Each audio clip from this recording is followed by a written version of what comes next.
Well, good morning, everybody, and thank you for being with me today.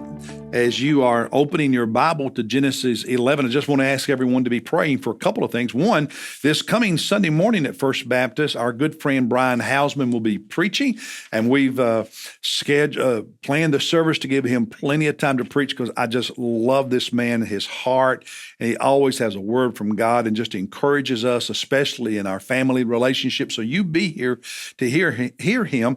And then next week, I will be on study retreat, and I ask you to be praying for me as I study and prepare messages and teaching for the future, and also just as the pastor seek God's guidance for our future. That's always an important time in my life, so I appreciate your prayers for that and praying for Brian this Sunday. All right, Genesis 11, another fascinating chapter. In the middle of it, you have this genealogy, but the beginning of it is the Tower of Babel, and then the end of the chapter is the beginning of the call of Abraham. And I want to talk about man's capacity, our collective capacity as human beings for good as well as for doing evil and disobeying the will of God. Let's read the first 9 verses and then talk about it a little bit, okay? Chapter 11, verse 1. Now, the whole earth used the same language and the same words. Well, that makes sense, descendant from Noah, etc. And it came about as they journeyed east, they found a plain in the land of Shinar and settled there. That's southern Mesopotamia, Babylon, the southern part of modern Iraq today. And they said to one another, "Come, let us make bricks and burn them thoroughly." And they used brick for stone, and they used tar for mortar, like Noah did with the ark to make it waterproof. And we know from other sources this was how they did things back then. So this is accurate. Verse 4, they said, "Come, let us build for ourselves a city." Now, this is an important verse. "Let us build for ourselves a city and a tower whose top will reach into heaven." Now, not the literal heavens, but way up into the sky, into the clouds. "And let us make for ourselves a name." Make for ourselves a name. Otherwise, because if we don't do all this, otherwise, we will be scattered abroad over the face of the whole earth.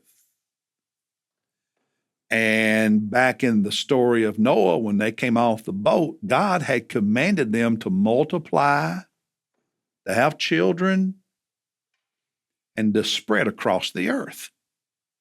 Here they're saying, let's do this so we don't have to spread across the earth. Because if we don't do this, that's what's going to happen. We're going to be spread across the earth.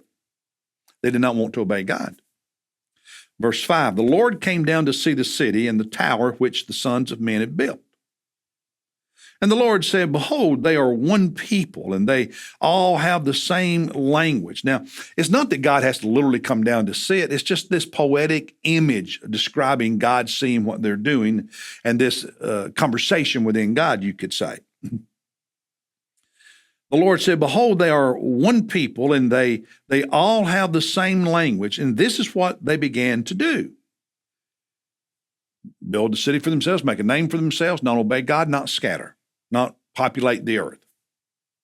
"And now nothing which they propose to do will be impossible for them." When they're all together like this, they're capable of incredible things, good and bad.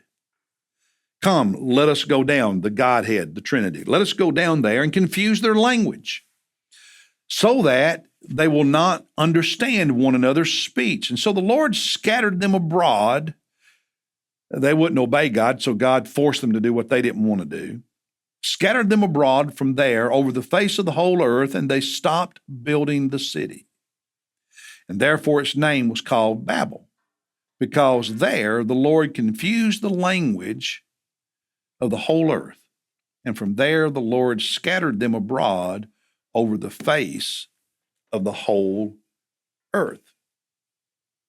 Build for ourselves a city. God said, scatter across the earth, populate the planet. They said, no, we're going to build, not for God, for ourselves, a city. We're going to make a name for ourselves so that we will not do what God said and scatter across the earth.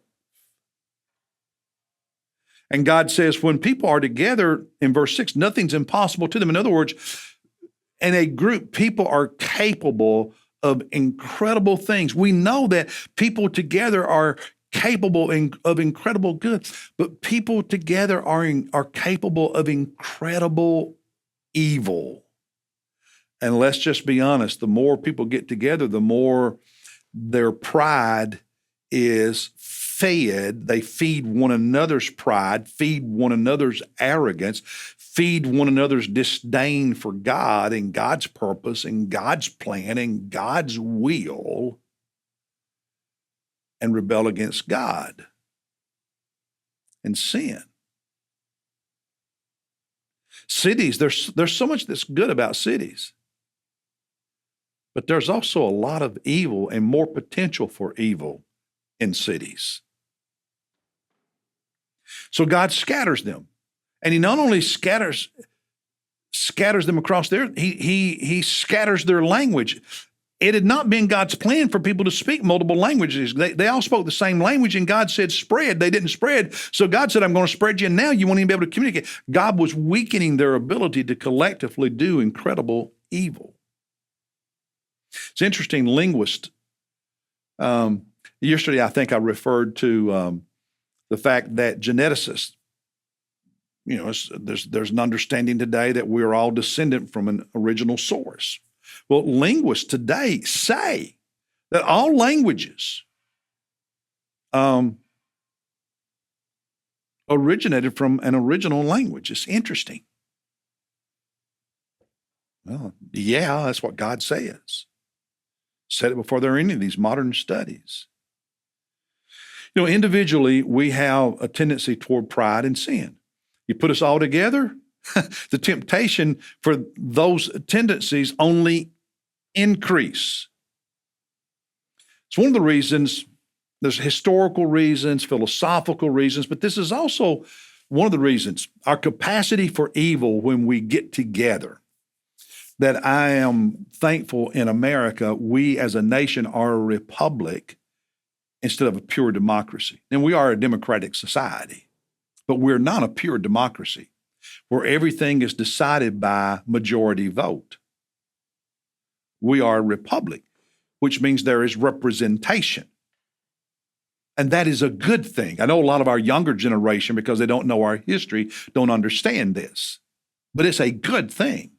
Because when you are solely a pure democracy, majority rule, you end up with mob rule.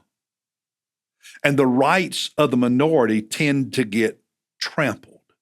Whereas a representative form of government, i.e. our republic, does a better job of protecting the rights of minority groups. In fact, without there being a republic, there never would have been an America. You have the Senate, and this is especially for you young people who've never studied civics in history. You have a Senate and you have a House of Representatives at the national level, just as you do at the state. There's a reason for that. They couldn't get together on a constitution and agree to be one nation and one constitution without the Senate. Every state has 2 senators. The larger populated states have more representatives in the House of Representatives. That was a compromise so that the large populated states would not dominate and the small states have no voice. And without that compromise, there never would have been a United States of America. Otherwise, all we have to do is just sit back and say, all right, New York and Texas and California and a few other states, you tell us all what to do. And the rest of us and the other 40 states, we just got to go along with what you want to do no matter what. Never would have been a nation if that's how it had gone. Same thing with the Electoral College. That's where it comes from. And so people today who want to do with the Electoral College don't know their American history. And all you're doing is setting yourself up for mob rule. And the story of the Tower of Babel is that when you have mob rule, you have the capacity for incredible wrongs. I am thankful with all my heart that America is not a pure democracy, but is a democratic republic. Well, that's my political speech for the week. I'll see you tomorrow as we look at chapter 12. God bless you, everybody.